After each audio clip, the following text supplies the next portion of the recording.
What's up, everybody? I hope you're having a wonderful holiday season, a happy end to 2024, a beginning to 2025, and in honor of the end of the year, we are looking back on some of our favorites from this past year, and today we are going through all of our favorites in entertainment, movies, TV, songs, for me, because I'm a loser, books, and then our favorite trending stories from the year. How many times have we said, wow, that happened this year? We will go through some of the moments that made us say just that, made us laugh, made us roll our eyes, whatever it may be. CJ. What?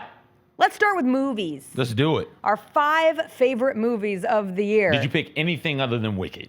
Was it just Wicked? I wasn't allowed to do that? No, Wicked you can't number do 1, that. Wicked number 2, Wicked number 3, Wicked number 4, Wicked number 5. I did, actually. I picked 5 movies, but at the top of my list was, of course, Wicked. Did it make your top 5? It did. Whose list are we going with first? Let's start with yours. All right, we'll go with my top 5 movies of the year. Everyone deserves the chance to fly, and if I'm flying solo, I won't make this a whole sing. Wicked was great. I loved it. It lived up to all my expectations and more. I have something to live for next year. That sounds dark, that sounds dreary, but that's how excited I am for Wicked Part 2, which we're not calling Wicked Part 2, we're calling it Wicked for Good. My other top 4 movies of the year, one was an animated movie called The Wild Robot. That is out now on, I think, the Amazon Plus. Not Amazon Plus, but on the Amazon. It's worth a watch. Okay. I cried like a baby. Lupita Nyong'o is the voice of the robot Roz, and she voices that character just in a really effective way. And then Pedro Pascal is in it, Kit Connor, Bill Nye, Stephanie Zhu. Great voices of great actors, but the movie itself is so simple. It's not groundbreaking. I'm not going to sit here and say it's the greatest animated movie of all time, but I just thought it was a really special film and really enjoyed it. So I know there were a couple animated movies this year that people really loved, but I would put my vote on The Wild Robot. Completely different take than The Wild Robot would be Civil War, which is a 2024 dystopian action thriller directed by Alex Garland. Stars Kirsten Dunst as a war photographer in like a post-Civil War America, kind of like pretending to be now what would happen. I thought it was effective. I thought the use of sound and music was really, really well done in this movie, and it's a movie that has sat with me for the whole year. I would like to revisit it. It's a tough watch. I had my nails like gripping Chris in theaters, and both of us, and we realized we had been so tense throughout this movie, and then like finally letting go at the end, and it was an emotional watch. So really enjoyed that. My 4th movie is Thelma, another feel-good movie of the year, and I am so committed to joining the movement to have June Squibb be nominated for Best Actress at this year's Academy Awards. She is 93 years old, and she is the star of Thelma, which is a lovely little movie about a grandma who gets duped by a phone scammer, and she goes out and wants to get her money back, and the journey that takes her on, which was very sweet. And then my 5th and final movie is Twisters, because I had a great effing time watching Twisters in a movie theater. I was at a nail salon a couple weeks ago, and they had Twisters on, and I got sucked right back in, literally. No pun intended for the Twisters. I thought it was a fun action movie, and just by no means. That was a summer blockbuster, right? Yes. Okay. Perfect summer blockbuster hit. And it's really weird for me to make this list of movies right now because the Christmas break is when I catch up and begin my quest of watching every movie to be nominated for an Academy Award this coming year. And so I haven't seen Anora, I haven't seen Conclave, I haven't seen Baby Girl, I haven't seen Timothy Chalamet in the Bob Dylan movie. There's so many movies that I have yet to see, but I actually kind of liked doing this exercise before because those will be like the critical darlings that surely would end up on my best of list when it's all said and done. But those 5 movies, I just had a great time watching. Like, not everything has to be the movie that's up for an award and is getting all the attention surrounding it. Like, those were just good times at the movies. Yeah. I mean, my list is full of those types of movies, though. The movies that are going to be critically acclaimed and the award-winning movies. First on my list, Yes. speaking of critically acclaimed, Deadpool, Wolverine. Hell yeah. It doesn't get much better than that. Come on, man. A beautiful way for the MCU to widen its grasp on the Marvel properties. Done in a really intelligent way. It's given the fans what they've wanted, what they've been clamoring for. We were supposed to get it in one of the Wolverine origin movies, but they messed that up. They had Deadpool as this little mutated thing with stuff coming out of his arms and had his mouth sewn shut. And if Wade isn't talking, what are we doing here? So they messed it up that time. They fixed it with this iteration of Deadpool. And then finally we get Deadpool and Wolverine doing Deadpool and Wolverine things. Like I said, I thought it was really, really smart the way that they introduced new old characters in really, really fun ways. The opening fight scene as Bye Bye Bye is playing in the background while Deadpool is slashing people's heads and bodies up. Is great as well. Funny, action-packed. At times, it makes you think a little bit. It's a great movie. So that was number one for me, hands down. That should win all types of awards at the Academy if they are about their shit. If they have the courage to do the right thing. If they have the courage. Yeah. Wicked is up there for me as well. Second, if Deadpool and Wolverine they better didn't have the come out, courage. Wicked. And the courage to win. All these awards matter. All of them are meaningful. But the big ones, like that's the best movie of the year from a critically acclaimed standpoint. I would think the things that were going on in that movie visually were spectacular. The acting in that movie was spectacular as well. Cynthia Erivo and Ariana Grande, they put their foot in their feet rather in those two roles. It was incredible to sit there and watch them do their thing on the big screen. I thought it was incredible. They should win awards for that. My number 3, I think is Babes.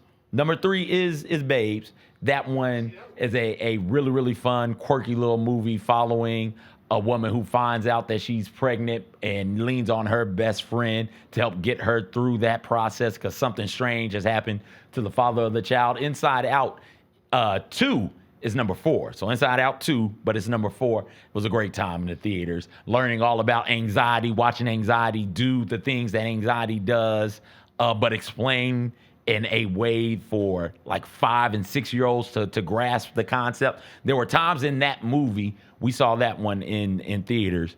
There were times in that movie, my wife would like elbow me, like, see, that's what be going on with me. It's like, oh, okay, cool. And then Bad Boys 4 is just great. I love it. That's just nonstop action. The comedy pairing of Martin Lawrence and Will Smith feels like a Martin Short. And who's Martin Short with? Murders in the Building, Jessica. I know. Help Steve me out. Martin. Steve Martin. There we go. It feels a lot like that, where it's just boom, they just play off of each other so well. Laughed the entire time in that movie. It was great. So yeah, those are my top 5. Beautiful. Good list. Wicked for Best Picture 2025, Gotta be Best Picture. please. Deadpool should make be it happen. nominated. All right, next up, we'll do our top 5 television shows from this year. I will start with what has been my favorite show for the last 3 years now, and that continued with season 3 of Hacks. Jean Smart is her.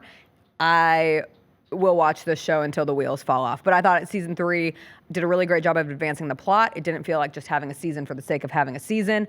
It was still funny, it was still smart, and it had a twisty twist at the end that made me just as excited for season 4. The relationship between Deborah and Ava is such a fun exploration of women in the workplace, women friendship, all that and more. I love this show dearly. I rave about it all the time. My next show was actually a bit of a surprise for me, was Fallout, which is the post-apocalyptic show based on a video game. I've never played the video game. I watched the show with bright, naive eyes, not knowing anything that happened, and I was sucked in. I finished the show in less than a week. Ella Purnell, who I first saw in Yellow Jackets, the cannibal show about the soccer team that gets stranded in the woods, but I really loved her in that. Walton Goggins, Uncle Baby Billy pops up in this show, which is great. He's about to be in season 3 of The White Lotus. You could put him in anything and I'm gonna love it. But the twists were good, the turns were good, and as you kind of understood what happened to this world, I thought they laid it out in a really effective way. Number 3, Nobody Wants This, the rom-com that we all absolutely wanted and got in the sense of Kristen Bell and Adam Brody. Adam Brody playing a rabbi, Kristen Bell playing a shikska who is not Jewish in a relationship with a Jewish man who is training to be the head rabbi at a synagogue in Los Angeles. Their chemistry was fantastic. I adored this show. Justine Loop plays Kristen Bell's sister, and she's one of my favorite side actresses. She had a nice character arc in Secession, but just a great show. 10 out of 10. Have recommended to everybody, and everybody who you recommend it to comes back and is like, wow, that was one of my favorite shows of the year. What was the other show you were recommending people? You're like, ooh, I shouldn't be recommending this show. The one with all the sex. Yeah, disclaimer, that comes number 5. Oh, okay. I'm it sorry. made the list. I jumped ahead. It's okay, we'll jump to number 5, which was disclaimer. I didn't realize it was disclaimer. And then I got something about your number 4 Yeah, but then also. the sex, the twist in disclaimer. Listen, if you watch disclaimer, there are going to be times where you're like, why would anyone recommend the show? It's long. It's a slog. I think it was too drawn out at times. It's like a painful watch at times, but it is so worth it for once you uncover what the actual story is. And I will watch Cate Blanchett read the phone book. If Cate Blanchett is in something, I will watch it. I think she is our great actress of our time, and she's phenomenal in that show. And there is a lot. You'll never look at Kylie Minogue the same way again. That's how it works. And then my 5th show was Mr. and Mrs. Smith, which was another surprise. It came in at number 4. It did come in at number 4. And that one should have made my list. I forgot that came out. I feel like that came out in 2022. Early. I can't believe that's from this year, February of this year. Yeah. That was a really, really good show, really fun show. And you recommended it to me, and I had I would not have watched it without your recommendation. It ended up being one of my favorite shows. I was like, why are we doing this? The movie Mr. and Mrs. Smith with Brad Pitt and Angelina Jolie, and just so smoldering. Yeah. And I was like, I'm not going to get that from Donald Glover and Hannah Askren, who I love. 10, 15 forever. And they were fantastic. They were great. You're 5. Great twist on that sort of a role. I hate that I didn't have them in there. I missed that entirely. I don't know how the hell I missed it. All right, number 1 for me, Dr. Climax. Nobody's watching this show but me. Oh, I geez. love Dr. Climax so much.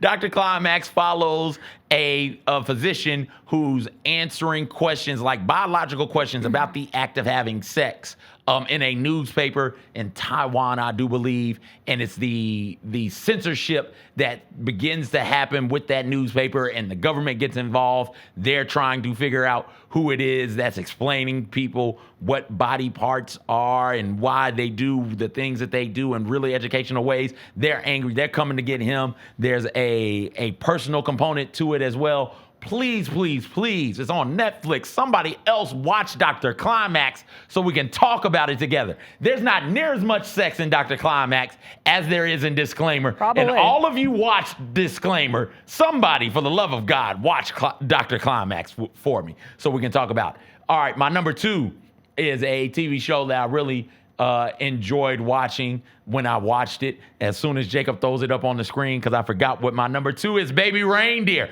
You didn't put Baby Reindeer on yours. And that's one that was fringe. It would make my top 10. Oh, absolutely. Okay. Baby Reindeer is a great story. It's a tough watch. And it's tough not because it's slow or anything like that. It's tough because the subject matter is hard to grab. You grapple with some things in Baby Reindeer. What episode is it? I wouldn't have watched Baby Reindeer if you didn't recommend Baby Reindeer to me. How funny that works. Look at that. That's the point of this show. Full circle. But what episode do we need to get to in Baby Reindeer? 5, I think it was. Is it 5? Is it not? Whatever. You'll know the episode when you get to it, because it'll have you from there. It might be 3. 5. It's only 8 episodes, isn't it? How many episodes is it? I'll look that up. I don't remember. I think it's 8, so it might be 3 or 4. Either way it goes, you'll know it when you get to it because you'll snap to immediately. So Baby Reindeer, great TV show. Don't watch it with your kids. It's grown-up stuff popping off. I think you can watch Dr. Climax with your kids. They'll explain some things too. I'm just saying. All right, number 3 for me. This show made the list because of this show, we do a lot of these docuseries viewing, and we talk about it on the show. And then we talk about it for hours after the show. Chimp Crazy was one of those things. And we got a PETA person on the show because of Chimp Crazy. We sure did. Which follows this crazy lady's love, passion, infatuation, unhealthy obsession with exotic animals. And Tonka, poor Tonka. But he's good now. He made it. Tonka's living his best life. And the reason this one made it in a docuseries, I do believe Jinx 2 came out this year. It did. Jinx 2 came out this year. The Curious Case of Natalie Grace, the second part, I'm pretty sure came out this year as well. The reason why Chimp Crazy made it over Lacey those. Peterson one came out this year too. Oh my God. The reason Chimp Crazy we could do just a separate one of these for those types of shows. I won't even put the John Benet Ramsey one in that sentence. No, we're not doing that. The way that they woven stories, cautionary tales of people who had chimpanzees as pets from birth, multiple people, and the actual phone calls placed to 911 when things go bad. I thought that was a great use of that for the directors. And also, we watch a bunch of these docuseries. Jinx and this one, the directors get involved in a way that we typically don't see the makers of these types of things. The fourth wall is broken. Yeah, and they break it all the way. So that one is on there for me. Number 4 on my list is The Penguin. That one follows The Penguin. I mean, it's a Sopranos, but in Gotham City, and darker, more violent, more sinister. It wouldn't have made my list if I didn't finish the last episode, right? Like, if you just ended the series, the episode before the last one, it's like, okay, you guys have turned the Penguin into some sort of sympathetical type of thing here. And then the last episode happens and you realize, oh, no. This man has a maniacal greed for power. He's power hungry. And I love Colin Farrell in that TV show. He should win awards. And I always blank on Sophia's name. Christina. Thank you. And I always forget her last name. But I like her. Minimama. Yeah, that one. We love Christina Minimama on this show. She should win awards as well. And then last, but certainly not least, X-Men 97 was incredible to watch. And you talk about crying in a cartoon. There are episodes where people and mutants end up not making it. Oh, the way that it tugs at my heart to watch them go gracefully, vengefully, not necessarily peacefully into the other life. Oh my gosh. Oh, emotional wreck after watching X-Men 97. So those are my top 5. Beautiful. Okay, switching to music. Our top 10 songs of the year. This was the hardest one for me to do. I narrowed it down to 30. And then from 30 to like 18, and then from 18 to 10. But these are the 10 I came up with. And perhaps the hardest part of the activity was picking which Cowboy Carter song would make my top 10, because I wasn't just gonna make it 10 Cowboy Carter songs, although shout out Beyonce and my album of the year. You'll be surprised with the one that I picked one that is not the obvious choice. At first I was gonna go with Yeah Yeah, because that is, for a long time of this year, my most played song was Yeah Yeah. And the sample of the Beach Boys' Good Vibrations, I thought it was so representative of that album. It takes a hodgepodge of different genres, throws it in a song, a great time. It felt like a musical theater number to me when I was listening to it each time. But the song that has stuck with me the most, that I find myself singing all the time, is Tyrant. Damn right it's Tyrant. Tyrant is a banger, dog. The time. Tyrant is a banger. Tyrant is such a good song. It starts with Dolly Parton on it, too. So again, the double genre of this song is perfect, because it starts with the like, one by one, you hang them high, your hands are steady and you sleep at night. And then next thing you know, Hangman got that whoa. Got that whoa, yeah. She's a tyrant every time I ride it, every time. I love this song. So, giddy up. That is the way that it should be. Tyrant makes me want to do nasty things. It just makes my Me hips too. I want got to a little like. I'm not sure what that song is absolutely about. I don't know why we're talking to the Hangman and what's going on there. But I know when I hear it, it's like, okay, Hangman I got that whoa there too. Let's get nasty. Let's go. The other song from that album that I find myself quoting all the time is Riverdance, which is also not going to be anyone's, but the number of times I go, bounce on that shit, dance. Bounce on that shit, dance. Bounce. Okay. Next up on my top songs, I loved Thames' album this year, and my favorite song from it is a song called Love Me Jeje. Thames is a Nigerian singer, and it was just a beautiful album. So this was a song that I kept coming back to. The Waxahachie album I loved, and of all the songs on that, Right Back to It was my favorite of them. It's kind of about a long-standing relationships and how it kind of can wax and wane over time, but those are the strongest of relationships, and I thought it was a really beautiful song. We Can't Be Friends, Ariana Grande, that whole album, disrespected by not getting nominated for Album of the Year at the Grammys. We Can't Be Friends, my favorite of that mix. What You Know About Me, this was a big year for Glorilla. I thought about doing TGIF, but the number of times I find myself singing, I can't say it on here, but you know what it is. I'm giving hair, face, Okay. Can I say it? Yeah. Ass titties. I said it as like one word. So why am I love when I do that. Can I say it? And Caesar every time is going to say, yeah, of course. Why not? Why would I This not is a want you best to say- of episode. Who cares? But anyway. Let's go. They'll beep it out if they don't want you saying ass titties. We do like love- ass and titties on this show. Bitch, I'm from Memphis. What you know about me? Big G-L-O in the G-L-E. Ugh, ugh. I can't do the ugh, ugh. It's too hard for me. Every time I do it, it doesn't hit the same. Next up on the list, my favorite. There has not been a song in a long time where I have been committed to learning every single words of the verses of a rap song, but Doechie's Nissan Altima is that song for me. Doechii is so I am good. trying so hard. She freaky cunnilingus Dalai Lama, Doechii cooler than a femme, but that she's hotter than a sauna. Take a trip out of Japan and I see Nami, her one and diner Benihana. I'm the new hip hop Madonna. I'm the new hip hop Madonna. I'm the new Grace Jones. Like that, it sits. That was from this year? Yes, I love that song. It was early this year, and then it ended up being on Alligator Bites Never Heal, which is one of my favorite albums of the year.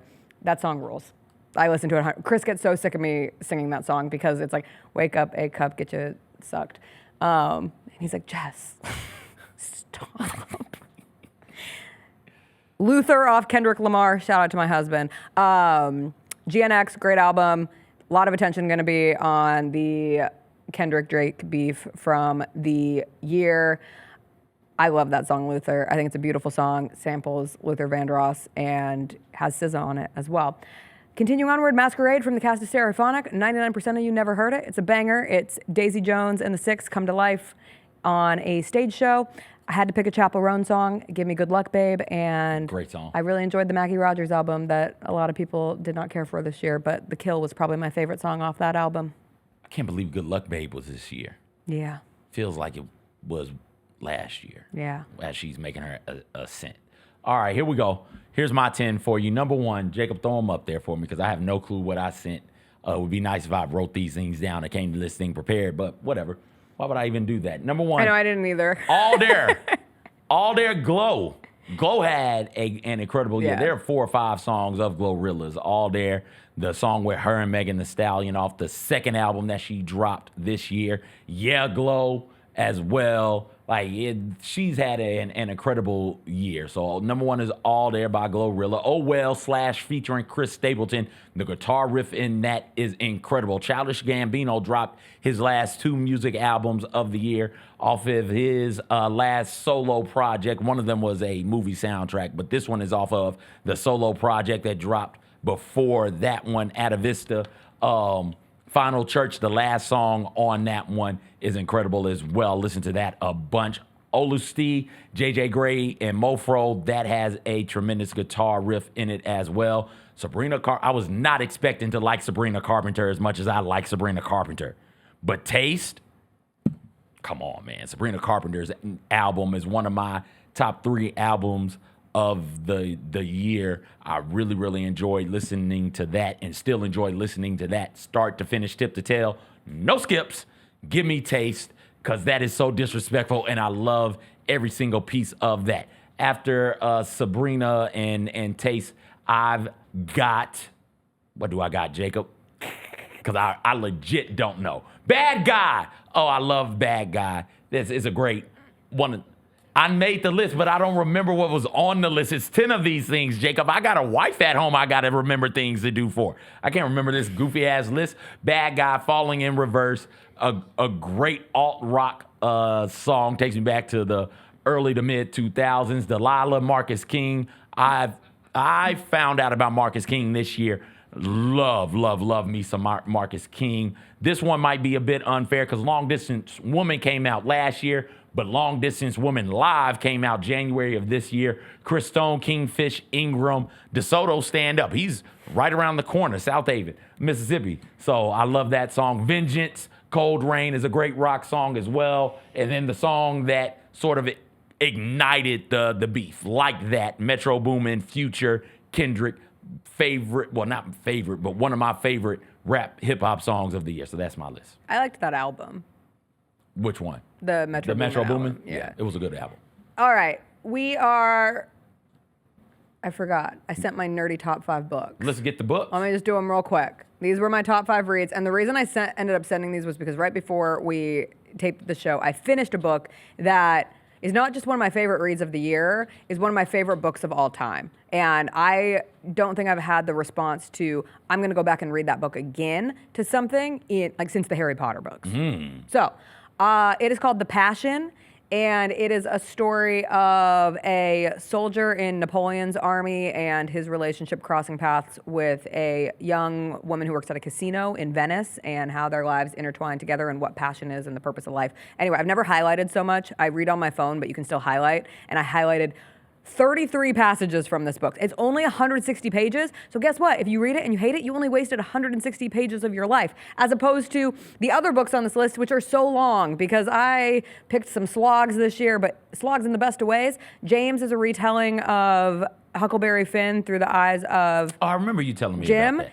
Fantastic. It's my recommendation. I'm getting it as a Christmas present for a handful of people. I think it's a book that everybody should read. Same with Homegoing in terms of a book that just sticks with you for a long time. Generational trauma, generational racism in not just America, but in the world, and going back to ancestral beginnings and how that led to modern day was a very interesting read. 11/22/63 is the Stephen King time travel book about someone who goes back to try to stop the Kennedy assassination. It's like 700 pages, but I'm not going to say it flew by because it's a 700-page book, and I'm not going to lie to you, but it was a quick read given how big it is. And finally, God of the Woods was my favorite new book of the year that came out this year. It's about a kid that goes missing at a summer camp, and then years later, them finding out various clues to solve that disappearance mixed with a new disappearance. It was fresh. It was a mystery. It kept me hanging on. I read it in 3 days. So those are my 5 books. Now we can move to the biggest trending stories from this year. What is the number one trending story that comes to your mind, CJ, when I say 2024? I think 2024 is the year of Moo Deng. Gotta be. It's got to be Moo Deng from a pop culture standpoint. Where were you when you found out about Moo Deng? I know where I was. I was on this damn show. I taught you about Moo Deng. And I wish you hadn't have. But Moo Deng. No, you and don't. Then, and then Look at those years. After you told me about Moo Deng pops up on SNL. Moo Deng pops up in various professional and collegiate teams, social accounts. Moo Deng was everywhere. Her name means bouncy pig, and she is the most precious baby girl of them all. I am Moo Deng. One of my friends here now calls me Moo instead of Boo. She'll say, "What's up, Moo?" Oh, really? And I'm like, usually that would offend me because it would make me think you're calling me a cow. But instead, it's the ultimate compliment because we all just want to be Moo Deng in this life. Fresh off of a year where you got to feed a hippo. A grown-up hippo. A real-life hippo. You missed, but eventually you got it right. Round 2. You got it right eventually. You got to feed a hippo melons and carrots and things of that nature. To see a baby hippo take over the world like that must warm your heart. This is my hippo dreams come to life. And then what was the other one? Hallis? They don't matter. Then we had a bunch of these. Yeah, they're imitators. Pesto comes Pesto the through. penguin was a Pesto unit. the penguin comes through. And then Hallis up in one of those just all Slavic trying to be countries Moo comes Deng. through. Yeah. Shout out Moo Deng. When I think trending story of the year, it has to be the Kendrick Drake beef and how that took over the world and has continued. And Kendrick is going to be the Super Bowl halftime performer. And he just dropped the surprise album towards the end of the year. So he is winning the beef. And as someone who revisited Degrassi, sad times for Wheelchair Jimmy, who at this point is certified lover boy, certified pedophile, BBL Drizzy, the number of I forgot about BBL Drizzy. BBL Drizzy. That was everywhere. And not like us. Here. You could not get into a bar in this fine world. I remember being in different places throughout the summer, and every bar, no matter where I was playing Not Like Us. I remember coming in here the week. I think BBL Drizzy dropped on a weekend, so either Friday or Saturday. I come in here. And all Jacob is saying is BBL. And I'm so confused because I missed it. And I was like, Jacob, what are you doing? It's like, you don't know about BBL Drizzy? He was like, no. I mean, those diss tracks dropping one after another, like that was great theater. Yeah. And then it just became Kendrick destroying a man. Drake put up a good fight. Drake lost, but it wasn't like the way J. Cole was like, I don't want to part. Remember, J. Cole entered for a second, then said, you know what? I'm sorry. I see where this is going. And we all clowned him. And then it turned into a, no, that was a smart man. That was a smart decision. I know where this is going. This is going to be a bunch of dudes thumping each other in the nuts, like low blows galore. I'm not trying to get into a fight with either one of them. He's selling out his Madison Square Garden show. He's just living his life. Drake can't even come to the country. He dropped a really good album also this year. He did. Yeah. So, but yeah, that's the one that comes to mind. Obviously, the Diddy scandal. Oh, that's the one for me. Remember they reported alleged in giant bed. The 50-foot bed in the backyard? Specify. Like, come on, man. That was a wild time. No regular person has a 50-foot bed in their backyard. We know you're taking hedonism. And we still don't know that it existed. We just saw this picture. I mean, that looks like it existed to me. It's in all white. We saw this bed, and then we saw pictures from other white parties that had him, Aaliyah, Jay-Z, and others in the bed. They were fully clothed, but they were in the bed kicking it. Dame Dash was there, right? Like there, J-Lo in the picture. It's a bed big enough for 6 or 7 grown-ups. So why wouldn't he have a 50-foot bed in his backyard? Why wouldn't he? Like that's just a natural progression of things. The fact that the judge said, no, we can't let this man get out. He's in jail without bail. He can't bond out. I think tells you a lot of what you need to know about what Diddy was up to. This is a story that will continue into the new year. In terms of stories that I can't believe that happened this year, the Kate Middleton disappearance. And we wish Kate Middleton nothing but the best as she was diagnosed with cancer and has been fighting valiantly. Yes, Kate Middleton had people zooming in on this photo. If you go to this photo on Instagram. This was the Photoshop joint? Yes. Before you can see the photo, it will say, this photo has been digitally altered. Find out why here. And you'll like read a thing before you can look at this. But no one had seen Kate Middleton since like before Christmas. And it was March. And I had my tweet of the year, tweet of my life. Not just tweet of the year, tweet of my life. March Madness is rolling. It was the opening rounds. I was going to come to the games the next day in Memphis, and I just was sitting there watching John Calipari, former Kentucky coach John Calipari, lose to what was my dude's name on Oakland? What was that guy's name? Golke. He got golkied. And I said, big month for UK disappearing acts. And it took off in a way that I've never had a tweet take off. It was so fun. I was just sitting there scrolling. I was like, everyone, you know how fun it is when no one's mad at you for a tweet?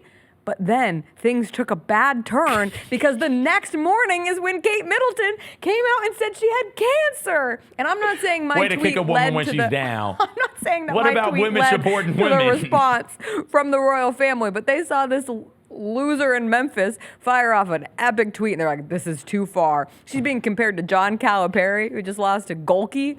This is a step too far. So that happened, and immediately after that, the Glasgow Willy Wonka event happened. Yeah. The fact that those were meshed together was a wonderful time on the internet in this fine year, 2024. Like, they had that Willy Wonka event, and it looked like a meth lab. And this picture will live for the tests of time. People paid to go to this. That Oompa Loompa is cooking meth, like you said. It's so funny. It still makes me laugh. Getting the kids on that crank. I think that's what the streets call it. Crank these days? Isn't it meth? Meth I read crank? a book called Crank, yeah. It was about meth. Yeah, so it's crank. All right. She's making crank in the lab. Crank. Yeah. You thought it was candy? Not that kind. When I was looking at these lists of like things that happened in 2024, remember when Elmo started the year by just checking in on everybody? Elmo was just like, hey, everybody, how are you? How's everybody doing? And the Cowboys were like, are you trolling us too?